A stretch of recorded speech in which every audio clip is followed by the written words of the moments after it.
Umar roziyallohu anhu diydalari qattiqroq sahobiy bo'lgan. Ancha munchaga yig'lavermaganlar. Lekin qabrdan gap ochilsa yig'lar ekanlar. Qarang.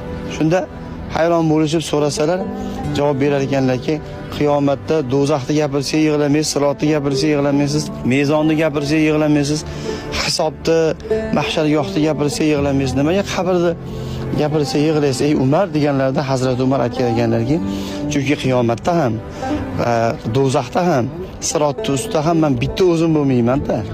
Odamlar bilan ko'pchilik bilan bo'laman degan ekan. Lekin qabrda bitta o'zim bo'laman. So'roq savolimni ham bitta o'zim nima qilaman, topshiraman. Munkar va nakir farishtasi so'roq savol qilganda bitta o'zim turib javob beraman. O'shaning uchun qabrdan qabr gapirilsa yig'layman degan ekan. Va yana degan ekanlar, qabr oxirat bosqichlarini birinchisida, birinchi qadami. Oxirat qadamlarida birinchi qadami qabr. Agar ana shu birinchi qadaming yaxshi